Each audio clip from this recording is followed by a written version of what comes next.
Special teams, special plays, special players. Some people give, some people take. Me, I only take. I'm the evil Salvation Army. I'm looking for a man in football, trainer, 5'10", blue eyes.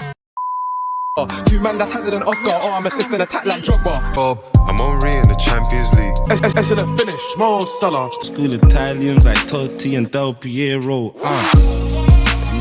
Yo, what's good guys, this is your boy Prem. Welcome back to Prem Bias. But before we get in the video, Spotify, follow the Prem Spotify, drop a 5-star review. There's a Q&A now, so you can comment. You can basically comment like it's YouTube there. Speaking of YouTube, like, subscribe, comment, say more, and follow the pod on all socials. Got a couple TikToks, IG Reels loading. Yeah, let's get into the video.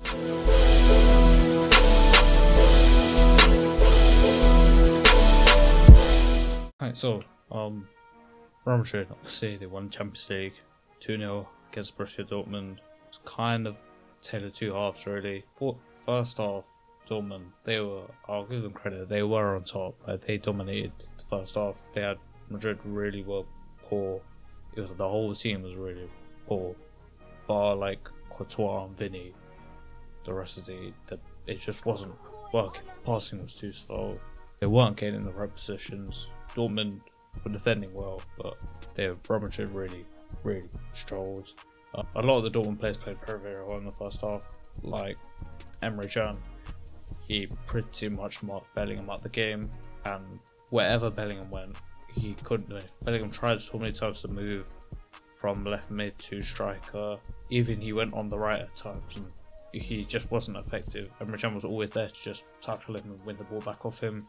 Adeyemi as well, like his pace was just too much Carvajal. He was getting in behind well. In the first half, Carvajal was struggling, but in terms of Real Madrid's point of view, Toni Kroos and Rodrigo, Bellingham, most of the team was pretty quiet. The fullbacks couldn't really get forward. Like Carvajal couldn't really get forward that much, and when he did, a lot of the time it meant that Adeyemi was having to go back. Valverde was having to help Carvajal with Adeyemi. Camavinga done okay. I'll give him that. He was getting forward, but most of the Madrid players struggled. Only Vinny was the one. Vinny was taking on Rice and well, and he was the only one that was actually playing to his level. All the others were fairly below par. But you have to also credit Dortmund. You have to credit Edin Terzic, Dortmund coach, because he has really made this Dortmund team solid. Like this is, I think, Dortmund are up there in terms of the best teams defensively this season. Actually, Dortmund in the Champions League, they were amazing defensively. Against PSG pretty much, they didn't really create anything aside from the last like 10-15 minutes when they knew they were going to go out, and Dortmund sat back. That was the only time where PSG actually did something. They pretty much neutralised PSG. And today as well, in the first half, Real Madrid couldn't really create that many clear chances. Aside from like one or two crosses in the box, Real Madrid didn't really create a lot. I don't think they even had a shot on target. They might have had like one shot on target. I actually don't think they had any in the first half, which he'd done his homework. He knew about Toni Kroos. Toni Kroos lost him, switched to play to the right to find Carvajal, but every single time it was getting intercepted, or like he would reach Carvajal, but there was a player out there to stop him and he couldn't put it across in the box. Again, when Carvajal made that overlapping run, the Dortmund players were just tracking back and they were prepared to go up and down.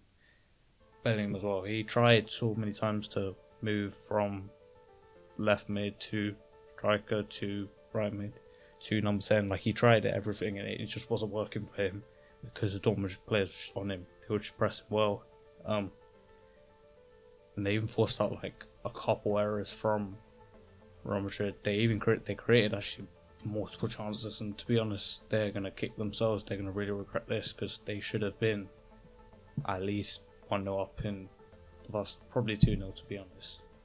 Like we're gonna look at the chances now, but come on, Nicholas Fulkrug, you've got blood on your hands. Like, Oh my god, bro. Oh hell no, man. What the fuck, man? Get your ass on. there were a couple misses that he had made that were horror. The first one I'll give him alone because it was kind of difficult, you know. The goalkeeper Courtois makes the save and then you've got to get the header on, you've got to react quickly. That one's difficult. I don't expect you to score that. But the second one, is unforgivable. Like, for a striker, is shameful. That's how bad it is. It's literally a free header. Like, he does well, I'll give him credit. You know, he makes a run in between Nacho and Mendy, and he gets in the space. Adium puts in the very good cross, and he gets power on it, but he heads it straight at Courtois. How the hell are you meant to score if you're gonna head it straight at the flipping goalkeeper? Like, you have the time, you have the space. Pick a corner, pick a side. Don't head it. At least force him to pick a good save. Like, it's a decent save, but it's like, it's not really him saving. It's more the ball hit him. He didn't like throw his hands out and make a save. Do you know what I mean? And you should score that in the Champions League final. You have to score that. As a striker, you prepare your whole career to score them kind of chances, and you didn't score it. And if you're gonna miss them kind of chances, you can't expect to win the game against Real Madrid. Adeyemi as well. Unfortunately, he had a very good chance. He done well. Obviously, as I said, he's rapid. That's one thing I'll say is he is, in terms of pace, he's up there. Like, he was just breezing past Carvajal. I don't know if I can put the shot, but before his like one-on-one, like when he got the ball, he was closer to the goalkeeper than flipping Carvajal and Rudiger. He was so far away from them, but he just took a heavy touch right when it mattered, and his shot was blocked. And that's the thing. That's probably explains why he's not at a top club.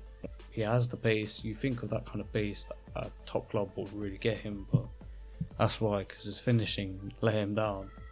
And that's the difference between the Real Madrids and other teams. Is if that were Vinny, we'll see later in the game, Vinny will take them kind of chances, Mbappe will take them kind of chances, other wingers will take them kinds of chances, but certainly the top wingers anyway. And that's the difference, is if you don't take them chances, you can't expect to win against Madrid, because you'll see later in the game, Real Madrid, they take their chances and they score.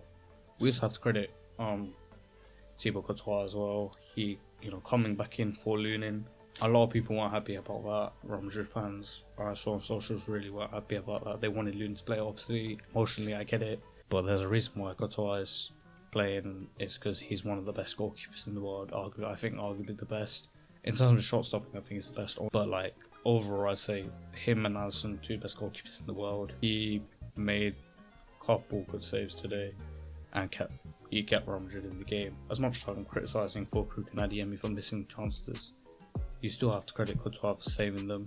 It explains, this performance today explains why Ancelotti picked him, because you're seeing even when he's playing like only a couple games, because let's not forget he had a ACL, he missed pretty much the entire season apart from these last couple games. Ancelotti picks Courtois in these big Champions League final games because he knows he has these kinds of, he'll turn up in these big games and he'll make them saves and he's reliable. And him and Vinny were definitely two best players for Madrid today. But as I said, Dortmund, first half, why were you not clinical? Why didn't you take your chances? You had the chance, bro. At least go 1-0 up. If you're gonna lose a game, at least don't have regrets in it. Take your chance, go 1-0 up, and then if you lose 2-1, whatever, that's okay. At least the forwards can say they done their job. They were so wasteful, and in the second half, Real Madrid, they came out and they actually played to their level, because Real Madrid, their passes were quicker, and they were getting into Dortmund. Obviously, you lose concentration. That's the problem with why you don't take your chances, because as much as they defended well in the first half, you can't do that forever and ever and ever. And especially as the game goes on, Real Madrid are going to try harder and harder to score. Unfortunately, they lost concentration. First goal comes from, the first goal is so bad, because obviously Toni Kroos, amazing set piece taker. We'll speak more about Kroos later, because it was his last game in club football, retiring now at Real Madrid, or retiring club football anyway. He's still going to play in the Euros. His corner finds flipping Carvajal, of all players, Carvajal, and Carvajal hits it and puts Real Madrid 1-0 up in the second half. This one, again, we have to credit Ancelotti, because he clearly worked on this in training, because it happened multiple times where I think it happened even earlier in the game where Cruz took a corner, Carvajal got on the end of it, but he headed it wide. So when teams are repeating the same place, you know they've worked on it in training, and now they've been rewarded with a goal. Cruz, as I said, his set pieces in general today were very good, as always with him. He had a couple of free kicks where Kobo had to make some good saves. Kobo was good, by the way. Dortmund goalkeeper. He's very, very good goalkeeper. I'm surprised that top team hasn't gone in for him or hasn't managed to get him yet, because I'm not gonna lie, he's better than most goalkeepers at like the biggest, best clubs in the world or whatever. Yeah, he made a couple of really good saves. Dortmund will be, they'll be pissed, like conceding from a corner. That is bad, because that's basic. You work on them kind of things in training, especially to Carvajal. Like, if it was to flip in Bellingham, that's fair enough because he's tall, innit? Or like Ronaldo, for example, like that's fair enough because they're tall people, but conceding a corner to Carvajal, he's one of the shortest players on the pitch. Like, that tells you their defending on it was so bad. You can't be letting them kinds of players score corners, because you can stop that if you just put a player that's taller than him. If the player who's marking him does his job, Carvajal should never be scoring headers. And I think commentator said like he hadn't scored in ages, bro. In years. And that tells you he's not a natural goal scorer as well. So when he's scoring, you're clearly doing something on Dortmund. But obviously credit Carvajal stepping up when it matters. Big game, big players. Special teams, special plays, special players. Some people give, some people take. Me, I only take. I'm the evil Salvation Army. 6-time UCL winner. A lot of time doesn't get credit he deserves. Consistent player, always drops 8 out of 10, 8 out of 10 every single game. He's never put in these best right back in the world conversations. It's always Trent, Walker, Bruce James, whoever. But he's never put in there. He probably should be, to be honest. You know, you don't stay at a club. It's kind of like Gary Neville, where Gary Neville stayed at Man United for years. You don't stay at these top clubs for years if you're not good. Like, they could have easily replaced Carvajal a long time ago if they wanted to. They have had so many chances where they could have got a right back and they've chosen to keep him. That tells you everything you need to know about him. And then the second goal, this one hurt because it was a misplaced pass from Ian Maatsen. I was really hoping he would kind of do well because he's not going to be at the Euros. He dropped from the Netherlands squad, but I kind of wanted him to do well and kind of get his, like, prove why he deserved to be there. And unfortunately, he done the opposite, where he misplaced the pass, gave the ball away, you know, like when his team were high up the pitch, right near the final third, and Bellingham got on the end of it, passed it to Vinny, and Vinny lost their way. And it's annoying because people are going to look at this one thing and think, oh, this guy's not that good, when he's actually had a fantastic second half of the season at Dortmund. He's great going forward, and he's been part of a lot of their success this season. Yeah, look, he's 22, so you don't want to see, you know, young players making mistakes in big games like this. But the good news is he has had a fantastic season at Dortmund, and he's pretty much certain now to get a move to somewhere away from Chelsea, to either back to Dortmund. Dortmund will pay whatever release clause he has. And this, you already know, stepping up today, and with this 2-0 win now, Champions League winner again. Scored in the last time in the final, scored in this final. He's now, I would say, in pole position for Ballon d'Or. Hopefully he can win it. It does depend on, you know, Euros and Copa America, because, you know, Mbappe, you can't write off Mbappe. He could tear it up for France, win them, carry them to the Euros, win them the Euros, and then he'll probably go to Mbappe or Bellingham, you know, could do both. England could win it for England. And then even like Toni Kroos has been very, very good for Madrid this whole season. Really, he's been putting solid performances week in, week out. And Germany, actually, their starting 11 is like the potential starting 11 they could make is very scary, with Wirtz, Musiala, Gundogan, Cruz. Well, that's a very, very strong midfield. And, you know, even Kimmich as well, right back, that's, you know, that's an almost extra midfielder. Like, and Havertz as well, that's, again, another midfielder. Like, they could just be, they kind of remind me of, like, the old Spain team. Obviously, they're nowhere near as good, but it's like, they're like midfielders they have on the wing. Like, you've got Musiala and Wirtz probably going to play as wingers, even though they're like number 10s. Havertz could play as the striker, even though he's kind of sometimes a midfielder for Arsenal. And you've got Kimmich, who's a right back, but also wants to play as a midfielder. You see the similarities of that. If Germany win the Euros, then I wouldn't be surprised if Cruz gets up there in podium, potentially even wins it. But enough about the Ballon d'Or. Camavinga, as I said, he had a very good game. Real Madrid, actually, surprisingly, they didn't miss Tchouaméni, which I thought was surprising, but you know, I guess it shows you that the depth they have when you've got players like Camavinga on the bench, and you know, a top player like Tchouaméni is missing for the game, and you don't even know is there. Like, you forget that he was even in the squad because of how good they were. Ancelotti as well, Carlo Ancelotti, he deserves this prop. I think just this Champions League campaign in general. Look at the Bayern Munich, his subs. He brought on Hosselu when they were 1-0 down, and they made it 2-1 second leg. Bayern Munich, they were 2-1 down. I think he brought on Modric. He plays the pass into Vinny and wins the penalty to draw the game 2-2. And so on and so on. There's so many times where Real Madrid look down and out, and he makes an inspired sub and turns the game around.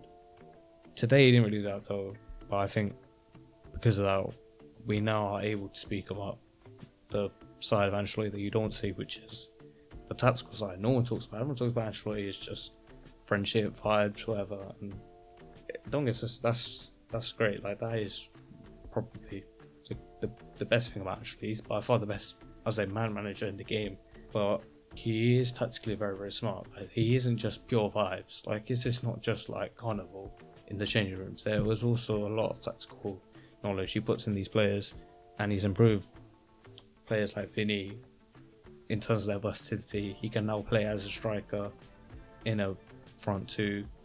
His movement off the ball is very good. Before, he used to just stay out wide and only go out wide. Now he can drift inside, drift into the box, and assist making has been very good. I think in the game against Girona, he played an amazing pass into Bellingham outside the foot, and just in general, he's been amazing this season. And it comes from Ancelotti, because let's not forget, before Ancelotti joined, the old Vinicius, no one even would even dare to put him in these Ballon d'Or conversations.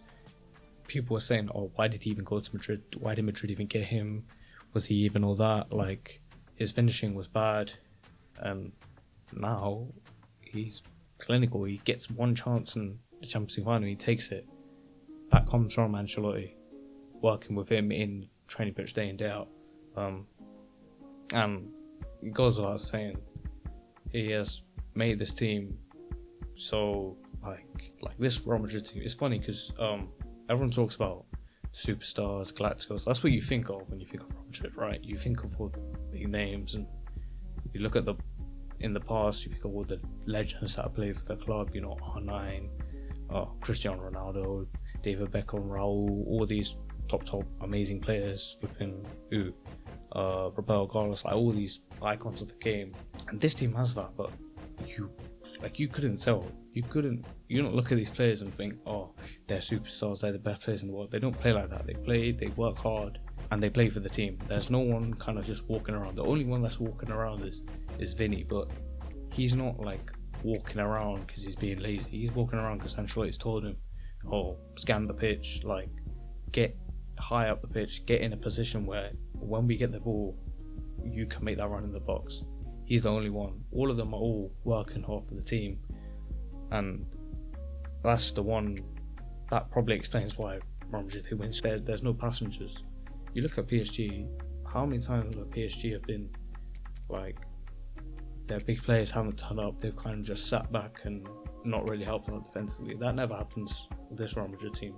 They're always working hard for each other, always pressing, always making off the ball runs. Even if the ball doesn't come, they make that run because they trust in their teammates, and that comes from the power of friendship. I can't believe I'm saying this in the flipping football video, but it's true. Like, he's built a culture in the dressing room of these players are all, you know, friends. They all get along. They all have been told, you know, if we want to win, we have to win together. Everyone has to play their part. And that's the difference between Real Madrid and other big clubs. You know, you look at Man United, where the amount of players we've had who are just lazing about, kind of collecting their pay, and they don't really deserve it. They're not working hard. Chelsea, you know, they also spend big money like Real Madrid, but they don't always play to each other. They don't help each other out. They don't always press like Real Madrid. That's the difference. That's why Real Madrid win all these Champions Leagues, because the players work hard for each other. And I think with this team in particular, you can see there's no egos. There's no one in this team that thinks, oh, I'm too good for this team, I'm way better than everyone else, which is the complete opposite of a lot of other teams. And it's only right we end it with the Mbappe transfer to Real Madrid.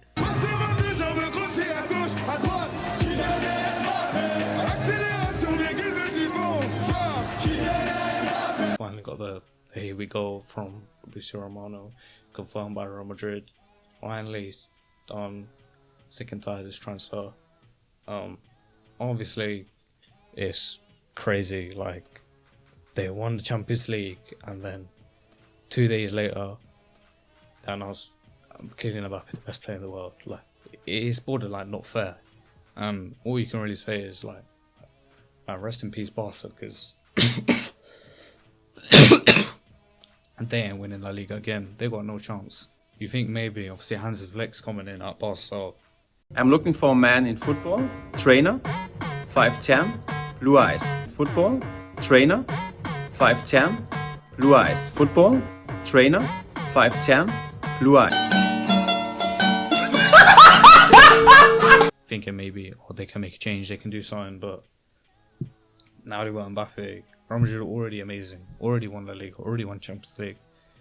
Now you're bringing Mbappe.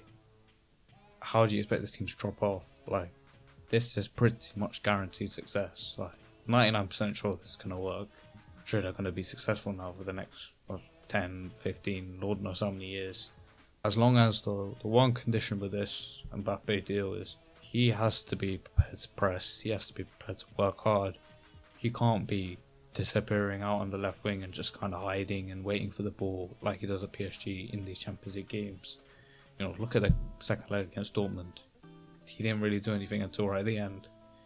You can't do that at Real Madrid. Real Madrid spotlight is on you, and also the rest of the team is going to work hard. They don't have room for passengers at this team. When they want to win everything, everyone has to play their part. But I think he understands now. He's getting older now. He's getting mature. Like, he's 25 now. He realizes he has to win. He has to start winning Champions League. He is coming to Madrid for a reason. You know, he was at PSG how many years, didn't win the Champions League. You'll see this Real Madrid team, they're working. I think he's going to be prepared now to listen to Ancelotti. That is the only thing. That's the one thing I think people are forgetting is Mbappe needs to work on his, not attitude, but like his effort in games off the ball. But I think he'll do that.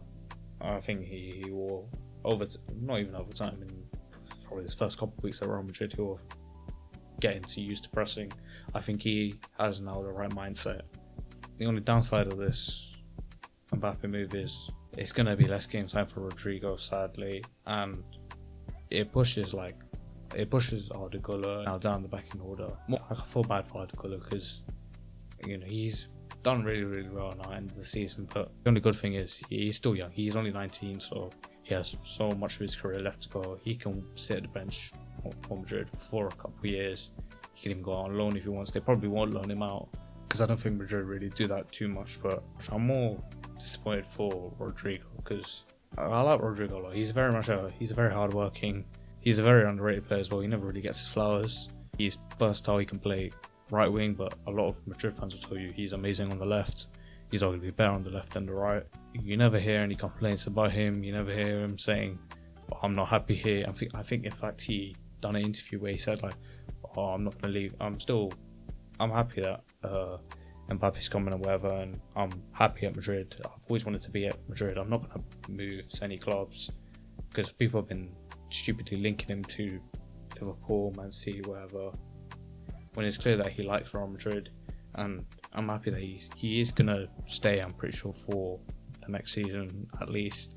And we'll see what happens to him, but hopefully he does play. I hope Ancelotti will still use him, and I'm sure he will, because Ancelotti wants, he's going to want to keep the dressing room well, and yeah, but obviously Mbappe to Real Madrid, like, it's nuts. We've got Mbappe, Vinny, Bellingham, Rodrigo, Camavinga, Tchouameni, like all these guys, Valverde as well, like all these top players all in one team. And then the other guy as well, Endrick as well, we've got a flipping wonder kid from Brazil, and Ardigula, one kid from Turkey, like all these guys just there. It's literally a fucking, they are spoiled. Like that is the definition of spoiled right there. That's like, oh, do you want the Bentley or the Porsche? That's where it is with Real Madrid. Real Madrid are making subs that are like, they'll be making 3 subs, all 3 subs are better than like the other team starting. Imagine you're some random La Liga team, imagine you're flipping Getafe or whatever, and you see Real Madrid subbing on Mbappe, subbing on Vinny. That's nuts. But yeah, that's it. We're gonna wrap up the video there. Real Madrid sit at 15th Champions League. In finals, they do it again. Mbappe gonna join. Yeah, that's why. Like, comment, subscribe, share the video as well, and catch you guys on the next step. Peace.